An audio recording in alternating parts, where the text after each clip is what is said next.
Baik, jadi di sini saya akan menjelaskan tentang algoritma sort. Algoritma sort adalah serangkaian instruksi dalam ilmu komputer yang digunakan untuk menyusun ulang elemen-elemen dalam sebuah daftar seperti array atau list ke dalam urutan tertentu. Misalnya, dari kecil ke besar atau sebaliknya. Intinya, sort berfungsi untuk membuat data jadi lebih teratur, lebih rapi, dan lebih mudah diproses oleh komputer. Dalam dunia pemrograman dan struktur data, sorting itu hal yang sangat penting karena banyak proses selanjutnya membutuhkan data yang sudah tersusun. Contohnya, pencarian data, optimasi, dan pengolahan data dalam jumlah besar. Ada banyak sekali jenis algoritma sorting, seperti bubble sort, insertion sort, quick sort, heap sort, dan lainnya. Tapi pada presentasi kali ini, kami akan fokus membahas dua algoritma yang cukup penting dan sering digunakan, yaitu quick sort dan heap sort. Kenapa dua ini? Karena keduanya memiliki performa yang baik dan sering menjadi dasar pada sistem sorting modern. Nanti kita akan bahas konsep dasarnya beserta cara kerjanya. Quick sort. Cara kerja quick sort didasarkan pada strategi yang disebut divide and conquer atau bagi dan dapatkan. Yang terdiri dari 3 langkah sederhana. Yang pertama ada pilih pivot, titik tumpu. Algoritma ini memilih satu elemen dari daftar untuk dijadikan sebagai pivot. Ini bisa elemen pertama, terakhir, atau tengah atau acak. Yang kedua, partisi. Divide sebelah pivot dipilih daftar akan diatur ulang. Semua elemen yang lebih kecil dari pivot dipindahkan ke sebelah kirinya, dan semua elemen yang lebih besar dari pivot dipindahkan ke sebelah kanannya. Elemen yang sama bisa diletakkan di satu sisi. Yang ketiga ada taklukkan atau conquer. Sekarang daftar terbagi menjadi 2 subdaftar, kiri dan kanan. Algoritma ini kemudian mengulangi proses yang sama langkah 1 dan 2 secara rekursif berulang pada kedua subdaftar tersebut sampai seluruh daftar terurut. Baik, selanjutnya saya akan menjelaskan mengenai visualisasi dari quicksort algorithm. Step pertama dalam melakukan quicksort algorithm adalah menentukan pivot value-nya. Pivot value ini bisa berada di awal, tengah, maupun akhir dari suatu data. Nah, pivot value sendiri adalah elemen yang terdapat dalam suatu data yang digunakan sebagai acuan untuk dibandingkan dengan elemen lainnya yang terdapat di dalam data tersebut. Nah, elemen lain yang akan dibandingkan dengan pivot value tersebut ditunjukkan dengan indeks. Nah, ada dua indeks yang terdapat di dalam quicksort algorithm. Nah, keduanya ini sama-sama berfungsi untuk membandingkan elemen spesifik yang ditunjuk dengan pivot value yang sudah ditentukan sebelumnya. Nah, hasil perbandingan dari indeks dengan pivot value-nya tersebut disebut dengan partisi data. Partisi data dibagi menjadi 2 kemungkinan, yaitu kemungkinan pertama apabila nilai indeksnya itu lebih besar daripada nilai pivot value-nya. Atau yang kedua, nilai indeksnya kurang dari atau sama dengan nilai pivot value-nya. Nah, apabila salah satu dari kedua kemungkinan ini terjadi, akan dieksekusi beberapa perintah. Nah, perintah-perintah tersebut bisa dilihat di sini. Selanjutnya, untuk lebih mudah, bisa dilihat visualisasi berikut ini. Our goal is to put anything bigger than this number, our pivot, to the right, and anything less to the left. Now let's look at the leftmost element. If this is less than the pivot, move right. Now this number is larger than the pivot, so we'll do this. We'll keep going until we hit our goal. Now let's repeat what we just did for the left and right side.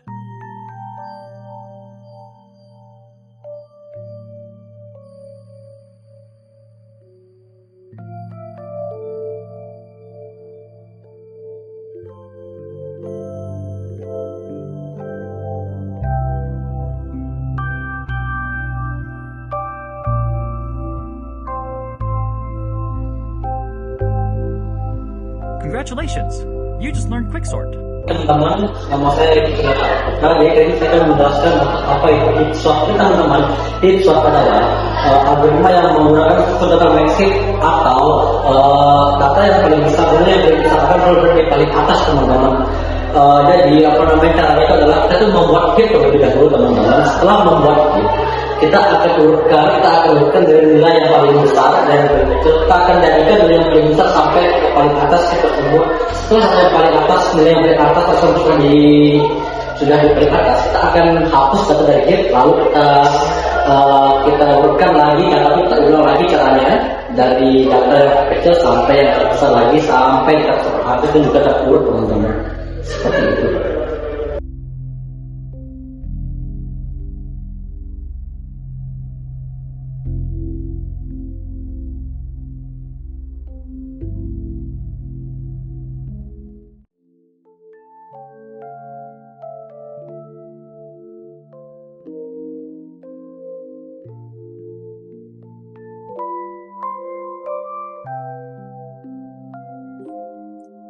Oke teman-teman semua, pada kesempatan kali ini saya akan menjelaskan video visualisasi Heapsort yang sudah diputarkan barusan tadi. Oke, biasanya Heapsort membagi input data menjadi beberapa bagian. Contoh, input data 0, input data 1, input data 2, input data 3, dan input data 4. Biasanya Heapsort akan mengacak-acak input data ini hingga menjadi sesuai urutan. Nah, angka paling besar biasanya terletak di input data paling kanan. Saya akan mengacak-acaknya sekarang untuk mengatur ini menjadi data yang benar. Oke, 4 akan saya pindahkan ke sini, 10 ke sini, 4 ke sini, 5 akan ke atas, 4 akan ke bawah. Seperti ini ya. Nah,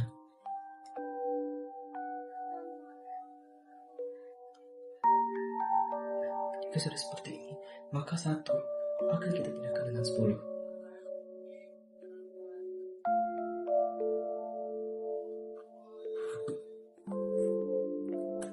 Sehingga angka 10 sudah terletak di input data nomor 4 atau yang paling kanan. Artinya angka 10 adalah angka terbesar. Jadi kita hilangkan saja. Oke, untuk mencari angka terbesar lainnya, sama seperti yang tadi, kita akan mengacak-ngacaknya.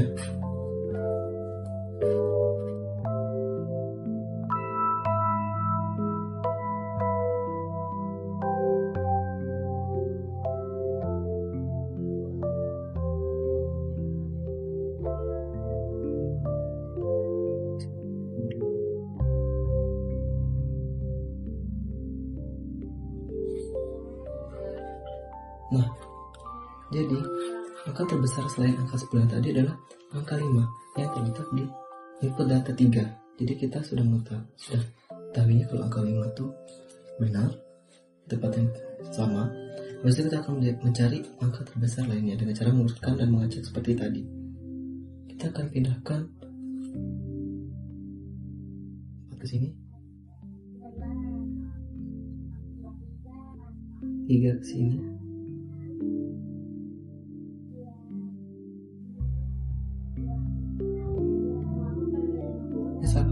maaf guys, salah, maaf ya, habis di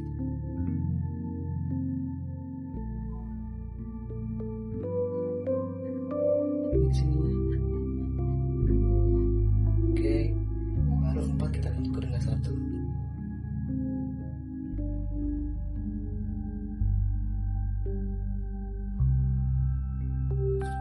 Nah, 4 sudah terletak di input data ke 2. Artinya 4 adalah angka terbesar setelah 5, sebelum 5. Oke, ternyata 3 dan 1 sudah terlihat ya. Sudah terurut dia. Karena angka terkecil itu terletak di input data 0. Jadi 1 adalah angka terkecil dan angka ketiga terletak di input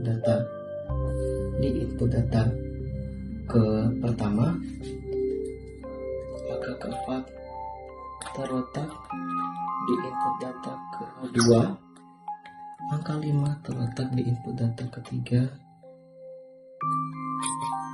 dan angka 10 terletak di input data keempat. Bila ada yang tidak jelas, nanti akan ditanya di penghujung presentasi ya. Di sini saya akan membacakan perbandingan quicksort dan half-sort. Perbandingan. Rata-rata keduanya sama-sama cepat, namun dalam praktiknya quicksort seringkali berjalan lebih cepat daripada half-sort. Ini karena cara quicksort mengakses memori partisi lebih ramah terhadap CPU cache dibandingkan cara half-sort melompat-lompat dalam heap. Kasus terburuk ini adalah perbedaan terbesar. Quicksort bisa menjadi sangat lambat jika salah memilih pivot. Skenario terburuk ini terjadi jika pivot selalu elemen terkecil atau terbesar. Misalnya, jika Anda menjalankannya pada data yang sudah terurut. Half-sort adalah pemenangnya di sini. Performnya dijamin selalu. Tidak peduli seberapa acak atau terurutnya data awal.